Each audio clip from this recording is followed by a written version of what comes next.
Beleza? Nós vamos dar sequência, irmãos, à exposição no Evangelho de Jesus Cristo, segundo escreveu Marcos. Hoje ainda é o capítulo de número 2, a partir do versículo de número 13. Na pregação passada, vocês aprenderam sobre o paralítico que tinha 4 amigos que o levou e descobriram o telhado e colocou o homem ali onde Jesus estava.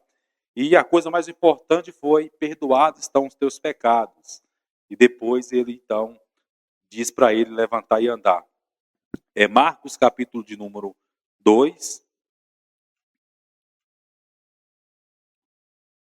versículo 13 a seguir.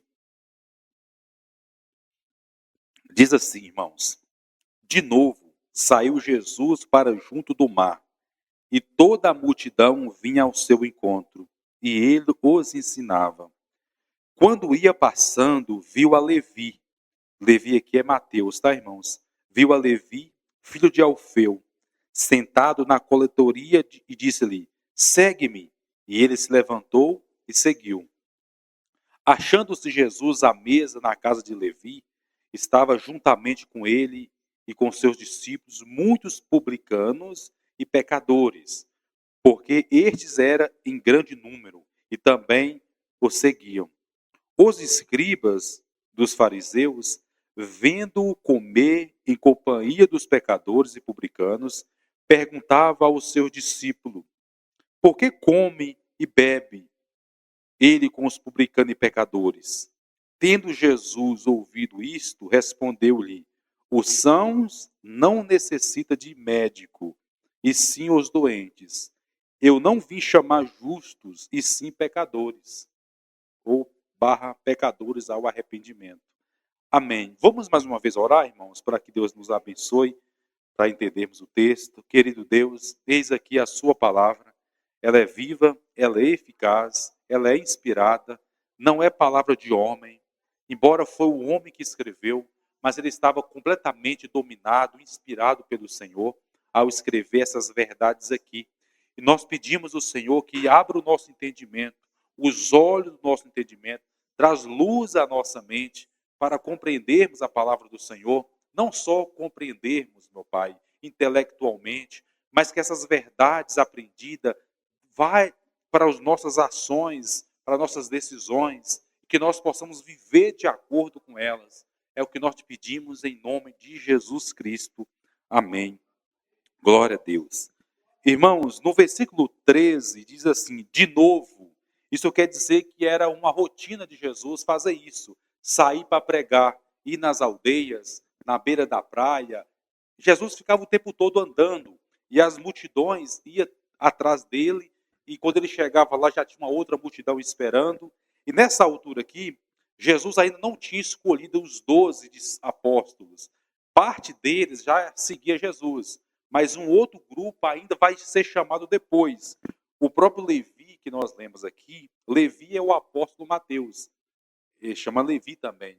Ele ainda não era um dos seguidores. É nesse momento que Jesus está, em um dia daqueles que ele fazia, que era comum ele sair para pregar, ele encontra esse homem sentado, cobrando impostos, porque ele era um publicano. Jesus falou: segue-me. E ele fez o quê? Seguiu. Jesus foi direto para a casa dele. Chegando lá, Jesus se reuniu com ele, o Mateus, com os amigos de Mateus, que era cobrador de imposto também, e com muitas outras pessoas pecadoras. E os publicanos tinham uma fama ruim. O que eles faziam? Eles eram cobradores de impostos, eles estavam a serviço de Roma, cobrando imposto do povo. Só que até aí, tudo bem. Todo mundo paga imposto, não é, irmãos? Querendo ou não, faz parte. Agora, quando você vai pagar um imposto que você sabe que está errado, aí você, não, isso é igual juros abusivos. Você pagar aquilo que realmente é devido, você fica chateado, mas você paga. Agora, quando você sabe que a pessoa aumentou o valor, a pessoa está com má fé, a pessoa está tentando ganhar nas suas costas, você fica chateado. Fica ou não fica? É normal. E os publicanos, grande parte deles era assim. Eles não cobravam das pessoas somente o que elas deviam. Eles cobravam muito mais. E isso fazia com que muitos deles ganhavam muito dinheiro e ficavam ricos. Nem todos os publicanos que ficavam ricos era apenas trabalhando de forma digna.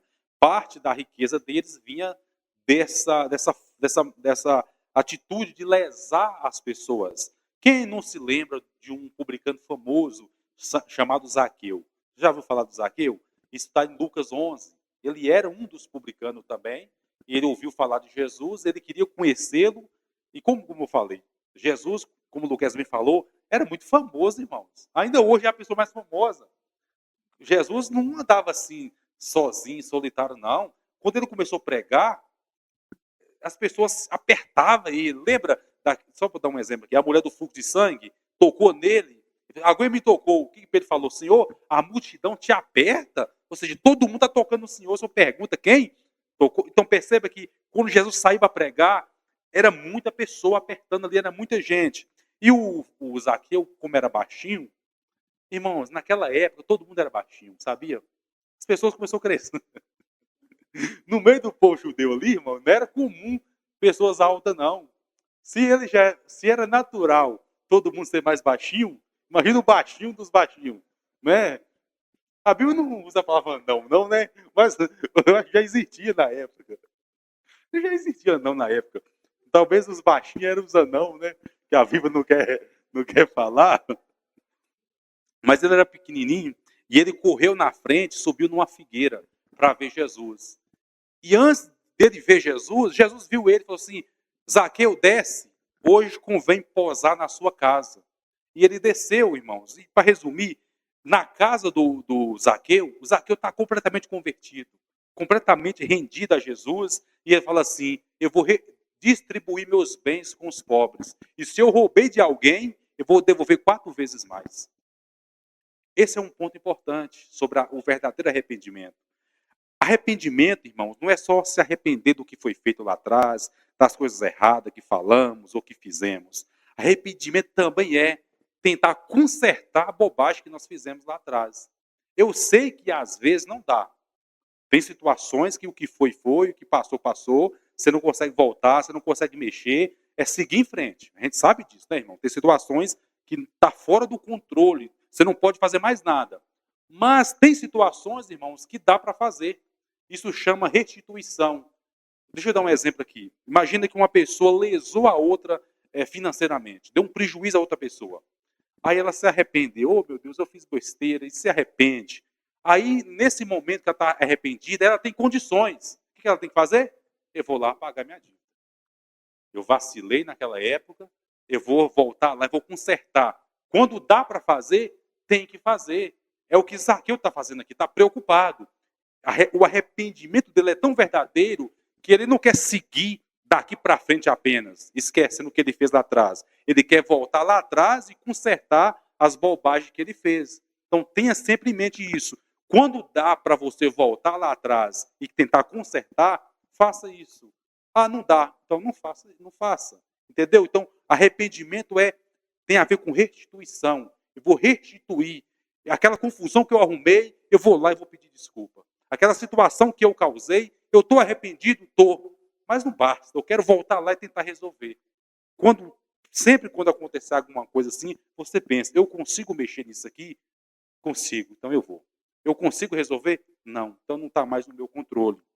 Amém, meus irmãos? Então, voltando aqui para o que nós estamos lendo em Marcos 2, o Mateus, o Levi, o Mateus, ele é um desses publicanos, provavelmente injusto também, provavelmente já tinha defraudado alguém, e Jesus está na casa dele, comendo com eles, e os fariseus é o grupo religioso.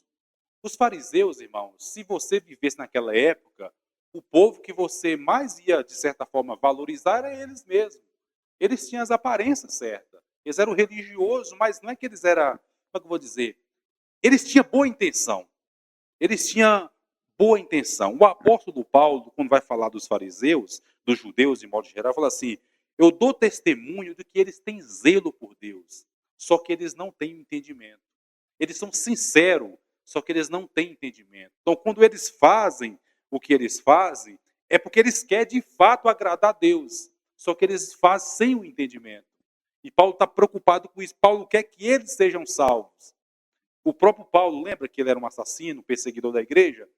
Vocês acham que ele perseguia a igreja porque ele era malvado, perverso? É porque ele pensava que estava certo.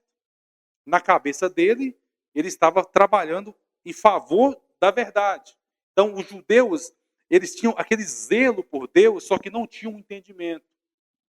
E aqui, é claro, tinha aqueles que eram hipócritas também, né, irmão? Não vamos esquecer disso.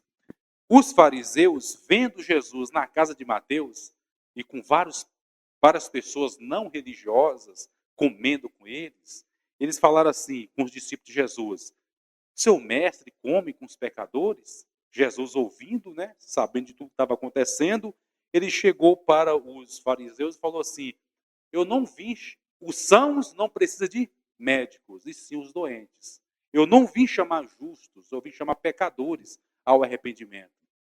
Tem muitas pessoas, irmãos, que interpretam essa passagem assim esquisita, de forma errada. Principalmente quando a pessoa está evangelizando. Quantas e quantas vezes eu já ouvi pregadores na rua evangelizando, falando assim: Jesus veio para os ladrões, ele veio para as prostitutas, ele veio para as pessoas que não valem nada. Quanto mais miserável você for, melhor.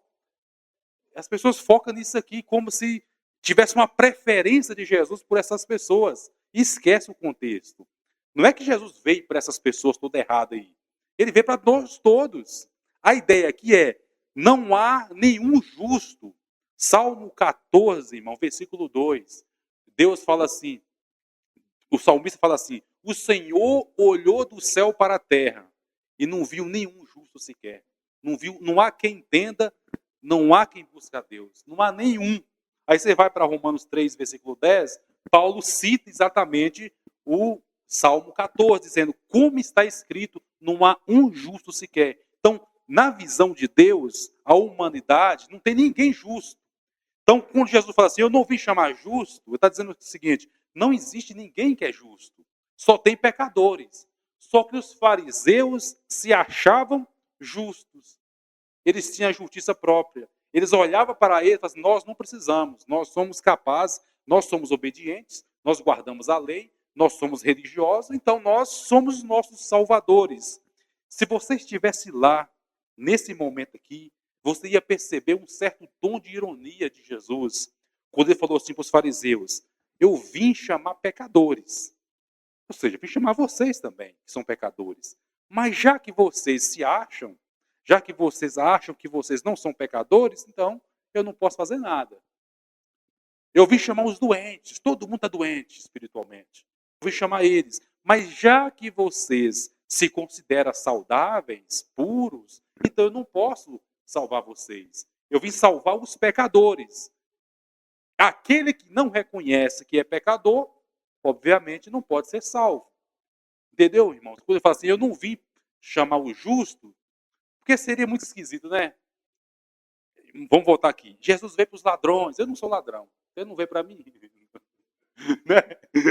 Ele percebe como que não faz sentido? Ele veio para isso, para aquilo. E as pessoas que é correta? Então está fora? Ele veio para... A ideia aqui é: todo mundo é pecador. Todo mundo está, espiritualmente falando, mortos, precisando de Jesus. E aqueles que reconhecem que precisa, Jesus salva. Aqueles que acham que não precisa, se vira então. Você acha que você não precisa, você fica por conta própria. É o caso dos religiosos fariseus. Eles eram tão doentes quanto os demais, só que eles achavam que não era. Então esse é o ponto. Eu não vim chamar justos, porque não existe. Eu vim chamar pecadores ao arrependimento. Irmãos, esse aqui é o ponto. Esse aqui é o ponto. Nós que já somos convertidos, irmãos, que já estamos caminhando com Cristo, nós não podemos ser semelhantes aos fariseus, não. Nós temos que olhar para as pessoas perdidas lá fora e ter uma expectativa boa em relação a elas, que Cristo pode salvá-las. Às vezes nós somos religiosos também, nós nos fechamos. E às vezes a gente, sabe, trata mal o perdido porque ele faz coisa errada. E a gente devia falar assim: puxa vida, Jesus foi até a casa de um indivíduo, na casa de uns pecadores. É claro, Jesus não está concordando com as coisas erradas deles. Jesus não está participando das coisas erradas deles. Mas Jesus está o quê? Fazendo a vontade de Deus, está evangelizando. Ele está abraçando esse pessoal. Não concordando com o erro deles, mas abraçando esse pessoal. nós temos que ter esse amor também. E às vezes nós não somos assim, não. Às vezes, ao invés de nós parecer mais com Jesus, nós parecemos mais com os fariseus. A gente é preconceituoso, né? A gente trata mal, a gente trata bem os irmãos, mas a gente trata mal os descrentes, quando na verdade Jesus está tratando todos aqui. Não que ele está, igual o pessoal fala aí, Jesus andava com as prostitutas. Andava não, irmão. Ele não andava, não. Ele era bondoso com todos, as pessoas se arrependiam, ia ter ele ia ter as pessoas. Andar aqui não é que ele concordava com as coisas erradas das pessoas. Ele influenciava as pessoas, ele mudava as pessoas. Então ele estava num ambiente ali que precisava, as pessoas perdidas, ele estava lá cuidando, evangelizando, ensinando, perdoando os pecados daquelas pessoas. Vocês compreenderam até aqui, meus irmãos? Então, vamos seguir aqui em frente. No versículo 21 diz assim: depois entraram em Cafarnaum, e logo no sábado foi ele ensinar na sinagoga. Você percebe que não parava. Ele acabou de sair da casa do Mateus aqui, acabou de acontecer esse ensino, e ele entrou em Cafarnaum, foi na sinagoga e ensinava, pregava. E eles ficavam maravilhados da sua doutrina. Doutrina quer dizer ensinamento, tá, irmãos? O que é doutrina? É ensino. Eles ficavam maravilhados com os ensinamentos dele, porque ele ensinava com quem tem autoridade e não como os escribas. Então você percebe aqui que o ensino de Jesus tinha autoridade, enquanto os ensinos dos escribas, que eram os pregadores da época, não tinham autoridade. Jesus não era o único pregador, não, irmãos. Tinha vários pregadores da época, várias pessoas que ensinavam. E Jesus começa a ensinar, eles percebem uma diferença entre o que Jesus ensinava e entre o que os escribas, fariseus ensinavam. Os ensinamentos de Jesus tinham autoridade e os outros não tinham autoridade. O que significa ter autoridade? Primeiro, Jesus falava com precisão. Jesus não ficava assim, eu acho, será que é assim? Sabe, ele falava com firmeza, ele falava, sabe, com convicção. Além disso, o que chamava a atenção deles em relação aos ensinos de Jesus é que Jesus falava e também fazia, irmãos. A minha maior preocupação na minha vida é isso. É que o meu discurso se alinha com a minha vida. E a dificuldade é justamente essa. Quando Jesus falava assim, vocês têm que perdoar, ele perdoava. Vocês têm que amar, ele amava. Quando ele falava alguma coisa, aquilo tinha um peso tão grande, sabe por quê? Porque ele fazia. O que arrebenta com qualquer um, irmãos? Misericórdia. O que arrebenta com qualquer pessoa, qualquer pregador, qualquer ser humano, é quando a gente fala uma coisa e não faz. Os fariseus e os escribas, era no capítulo 23 de Mateus, olha o que Jesus fala para os discípulos dele. Observe o que os fariseus estão ensinando e pode fazer o que eles estão mandando. O ensinamento deles não é ruim, não. Agora, não faça o que eles fazem. Porque eles dizem, mas eles não fazem. E Jesus falava e Jesus fazia. Então, a autoridade estava aí. Tinha um peso. Eu falo e o que eu falo é isso mesmo. Opa. Então, tem um pregador, irmãos, ele é da Costa Rica. O nome dele é Miguel Nunes. Ele fala em espanhol. É muito legal. Eu ouvi pregação em espanhol. E ele fala assim que todo pregador só tem duas mensagens, só duas. Uma mensagem que a gente prega na igreja, que dura alguns minutos, uma hora, e a mensagem que a gente prega durante a semana, que dura vários dias. Entendeu? E ele fala que é isso. Que é a mensagem que nós pregamos durante a semana, que dura vários dias, é que vai dar autoridade para a mensagem que a gente prega na igreja. O que ele quer dizer com isso? Que tem que haver uma conexão entre o que a gente fala na igreja e o que a gente faz durante toda a semana. E é exatamente o que nós vimos aqui em Jesus. Jesus, o que ele falava, aquilo tinha um peso, porque ele era o exemplo daquilo que ele falava. E os escribas falavam, mas ao mesmo tempo estavam lá, querendo fazer mal aos outros. Pregava aquela mensagem bonita de perdoar. E os infelizes eram coração duro. Eles não perdoavam ninguém. Às vezes, né? Eles faziam orações, eles iam na casa das viúvas orar. Quem já andou de táxi, irmãos? Uber é melhor. Né? Táxi tem um relógio lá que quanto mais você anda, vai só contando. Alguns fariseus, eles tinham um costume quanto mais, eu já falo assim, você faz longas orações para ganhar dinheiro. Ou seja, eles cobravam para orar, irmão. Se a oração fosse curta, era um valor. Se a oração fosse longa, era outro valor. Percebe? Tinha esse pessoal naquela época. Você acha que hoje não tem, não? Hoje tem também. Como é que é? Coloca seu nome no livro do dizimista, vamos para o monte orar. Então, ou seja, só vai receber oração quem dá dinheiro. Não, parece que é longe de nós, né? Parece que tá longe, não. Só vai ter um grupo privilegiado. Se você faz isso, você recebe a oração. Se você não faz, você não recebe a oração. Isso existe nos dias de hoje também. Como o Salomão falou, não há nada novo debaixo do sol. O que você pensar de errado tem hoje, tinha lá atrás. Só muda alguma coisinha, mas o erro está aí. Então, para nós concluir, no... Ih, irmãos, eu baguncei tudo aqui. Eu tô. Você não falou comigo, não, né? Eu... Não, é porque eu tô lendo o capítulo 1 ainda.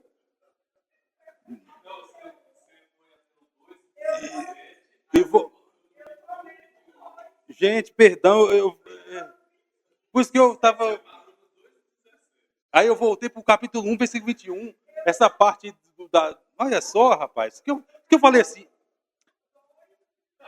Porque por isso que eu falei assim, mas eu não tinha preparado nada disso. O que eu arrumei de chegar nessa parte aqui? Eu ia para a parte do jejum. Você, cadê o jejum? É porque eu voltei para a folha aqui, gente, me perdoe. Eu vou concluir aqui. Gente, versículo 18. Eu fui lá, eu falei. Nossa Deus. Vamos lá. Ora, os discípulos de João e os fariseus, aqui você percebe que João ainda está na ativa, João ainda não foi preso, João não morreu ainda, que é o começo. João tem discípulos, fariseu tem discípulos, Jesus tem discípulos. O discípulo de João e os fariseus estavam jejuando. Então você percebe que a prática do jejum, ela é bem antes do próprio Senhor Jesus. Lá no Antigo Testamento, você vê que o jejum acontecia. Inclusive tem um pessoal lá em Isaías que jejuava e Deus não atendia. Aí eles foram reclamar com Deus. Por que nós jejuamos e o Senhor não atende? Estou resumindo, tá, irmãos? Aí Jesus falou assim, Deus falou assim, é desse jejum que eu vou me agradar? Você jejua, em resumo, mas fala mal dos outros. Você jejua, mas apronta aqui, apronta ali. Em outras palavras, não adianta nada fazer greve de fome. O jejum não é apenas ficar sem comer. O jejum é se abster, sim, do alimento, mas você entrar em um tipo de um foco especial em oração. Então não adianta nada jejuar e durante o jejum tá aprontando, falando dos outros, fazendo coisa errada. Não é esse jejum que Deus se agrada. O jejum que ele agrada é visitar as viúvas, cuidar dos órfãos. Só que é claro, não é que ele não se agrada do jejum de ficar sem comer. Ele só está dizendo que se ficar sem comer, mas não fazer as outras coisas, não vale nada. O correto é fazer o jejum e também as outras coisas. Por que motivo jejuam os discípulos de João e dos fariseus, mas os teus discípulos não jejuam? Eu falei isso aqui, não sei se vocês lembram, quando eu falei sobre o jejum, só que eu falei resumidamente, respondeu Jesus, pode porventura jejuar os convidados para o casamento, enquanto o noivo está com eles? Você é convidado para um casamento, irmãos. É um dia de festa, de alegria. Você vai jejuar nesse dia? Você tem que estar cheio de comida. É mais ou menos isso que eu estava falando. É momento de jejuar enquanto está numa festa? Ou seja, por que os discípulos de Jesus não faziam jejum? Porque Jesus estava com eles. Então, eles não jejuavam por isso. Aí ele diz assim, durante o tempo em que estiver presente o noivo, que é Jesus, não pode jejuar. Versículo 20. Dias virão, contudo, em que lhe será tirado o noivo. Nesse tempo jejuarão. Jesus foi tirado, de fato ele morreu, ressuscitou, está à destra do Pai, está conosco todos os dias, como ele falou, mas ele não está aqui mais fisicamente como estava com os discípulos. Então, esse tempo, de 2000 anos para cá, que Jesus morreu e ressuscitou, é tempo de jejum. Enquanto ele estava fisicamente, eles não jejuavam. Quando ele partiu, eles jejuam. Então, o jejum, irmãos, é uma prática da igreja cristã. Deve ser uma prática da igreja. Por isso que eu falei, vocês lembram que eu falei recentemente? para nós orarmos, jejuar, e eu citei exatamente isso aqui. Nós temos que ter isso em mente. É claro que, como a irmã mesmo falou, toma remédio, jejum nunca pode ser imposto. Você vai jejuar assim, assim, assim. Não existe isso. O jejum é uma coisa individual de cada um na sua condição, no seu tempo, no seu horário. Se não der para jejuar também, tudo bem, entendeu? Então, eu poderia dizer que o jejum é como se fosse uma oração sem palavra. Então, mas nós temos que ter em mente, jejum faz parte da vida cristã, assim como a oração. Então, para nós concluirmos, essa parte que é muito forte também, né? Eu vou deixar para o Luquez, se vira, Luquez, com o versículo 21 para frente.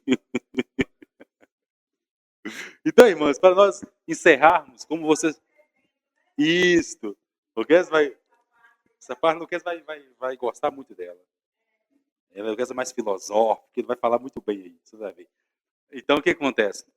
Como nós estávamos dizendo, irmãos, Jesus veio chamar pecadores. Quem é pecador aqui, irmão? Todos nós. Quem é doente no sentido aqui? Nós todos.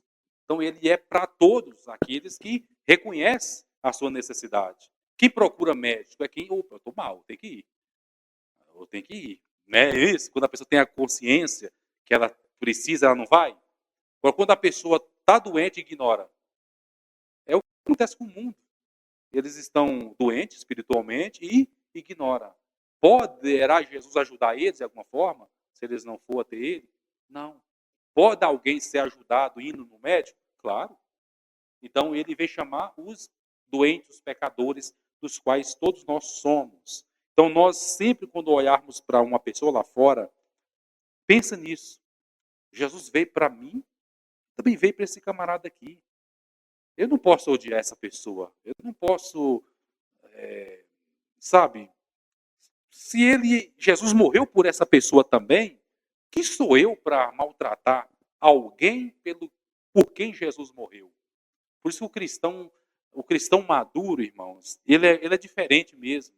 Ele evita esses conflitos. Tinha um pregador chamado Martin Lloyd Jones, ele é do século XIX, quer dizer, ele é do século XX, né, que ele morreu em 81. Ele é um dos maiores pregadores, eu coloquei ele no topo. Ele não gostava de debater com outro irmão, com outro cristão. Embora o debate é saudável em alguns pontos. Porque ele fala assim, mas como assim? Eu vou enfrentar um irmão? Embora ele tenha pontos diferentes dos meus, mas é meu irmão. Jesus morreu por ele também. Aí se eu ganhar o debate, eu humilhei meu irmão. Né? E se ele ganhar de mim, ele humilhou a mim. Então, dois irmãos, por quem Cristo morreu, está querendo destruir um outro. Então, às vezes, ele evitava esses confrontos assim direto, a não ser quando era heresia. A heresia, né, você tinha que corrigir. Agora, quando não era heresia, era apenas alguma opinião, que não era algo assim, vamos dizer, muito importante, tanto faz, tanto fez, ele deixava para lá. Porque ele colocava em primeiro lugar essa questão, é o meu irmão. Eu não vou destruir o meu irmão. Eu não vou humilhar o meu irmão. Às vezes a gente vê uns debates, né? Aí tem alguém que é do lado da gente, que a gente gosta, e tem do lado que a gente não gosta. O que a gente fica torcendo pro nosso colega, né? Aquele que pensa igual a gente, destruir o outro, né? Para humilhar o outro. Né? Às vezes o cara tem umas ideias erradas, né? Aí você vai lá, humilha ele. Humilha esse cara para a gente repostar na internet. O pastor tal sendo humilhado. Misericórdia, irmão. Aí, para pensar, às vezes a gente está cheio de maldade no coração. É um irmão. E a gente tem que ser um irmão também. E Jesus está aqui. Está lá na casa do Mateus, dos pecadores ali, salvando esse pessoal todo. Irmãos, vamos ao Senhor em oração. E nós vamos participar, irmão, da mesa do Senhor.